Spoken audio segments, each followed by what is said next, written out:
Hello friends, welcome to a new YouTube channel. And friends, इस session में हम देखेंगे सीपीयू शेड्यूलिंग एल्गोरिदम्स क्या होते हैं। तो सबसे पहला सीपीयू शेड्यूलिंग एल्गोरिदम है फर्स्ट कम फर्स्ट सर्व। इसका क्राइटेरिया क्या होता है? That is the arrival time. जिसका मतलब ये होता है कि सीपीयू पे जो प्रोसेस है, जब जिस भी टाइम पे जब भी शेड्यूल होगा, तो उसका जो अर्लियर अराइवल टाइम वाला प्रोसेस होगा, that will be scheduled first then the later arrival time वाले प्रोसेस के। And mode is non preemptive, जिसका ये मतलब है कि even though if a higher priority process comes in the ready queue, हम अपने करेंटली रनिंग प्रोसेस को प्रिएम्प्ट नहीं करेंगे। तो there is one noteworthy point as the criteria is arrival time, so if two processes with the same arrival time comes, then schedule the process with the lower process id। तो इसका ये मतलब होता है कि अगर दो प्रोसेसेस हैं और सेम अराइवल टाइम पे है, तो हम उस प्रोसेस को शेड्यूल करेंगे जिसका प्रोसेस आईडी सबसे कम होगा। तो फ्रेंड्स, चलते हैं एक न्यूमेरिकल देखते हैं इसी पे। We have P number as process number या process ID, A R R T as arrival time, burst t as burst time, and we have different process numbers 1 2 3 4 5 and arrival time as 0 1 2 3 4 and burst time is 4 3 1 2 5। तो सबसे पहले friends, इसमें हम एक Gantt chart बनाते हैं। Gantt chart बनाने का ये मतलब है कि जो भी हमारा शेड्यूलिंग हो रहा है और जो भी कंप्लीशन टाइम है किसी गिवन प्रोसेस का, उसको हम एक नंबर लाइन पे रिकॉर्ड करते हैं या इस चार्ट में रिकॉर्ड करते हैं। तो लेट्स सी कि ये कैसे मूव फॉरवर्ड कर रहा है। तो सबसे पहले friends, at time t equal to 0 process 1 arrive करता है विद द बर्स्ट टाइम 4। तो at time t equal to 0 हमने p1 को शेड्यूल कर दिया for the burst time of 4। Since it is non preemptive, so ये पूरा पूरा अपना बर्स्ट टाइम कंप्लीट करेगा टिल 4 नैनो सेकेंड्स या till 4 seconds.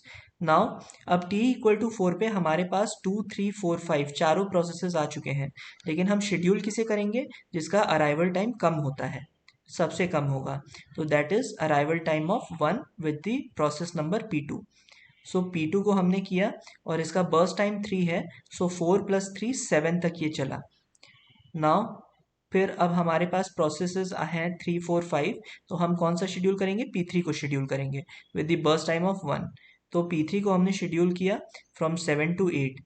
Then similarly P4 आया हमारे पास, उसको हमने शेड्यूल किया for 2 burst time, that is 8 to 10। Then फिर P5 हमारे पास आया for the burst time of 5, so 10 से 15 तक P5 शेड्यूल हो गया। अब फ्रेंड्स, जो हमारा ओरिजिनल टेबल था उसमें हम 3 कॉलम्स ऐड करते हैं, CT for completion time, TAT for turn around time and WT for waiting time. Completion time हम गैंट चार्ट से पता करते हैं। तो P1 हमारा क्या है? उसका कंप्लीशन टाइम है 4, P2 का कंप्लीशन टाइम 7, P3 का 8, P4 का 10 एंड सिमिलरली P5 का 15। सो हमने नोट डाउन कर लिया यहाँ पे। अब टर्न अराउंड टाइम क्या होता है? That is completion time minus the arrival time. So similarly we have 4, 7 minus 1 is 6, 8 minus 2 is 6, 10 minus 3 is 7, 15 minus 4 is 11। अब फ्रेंड्स, हमारे पास है waiting time. So waiting time क्या होता है? That is the turn around time minus the burst time.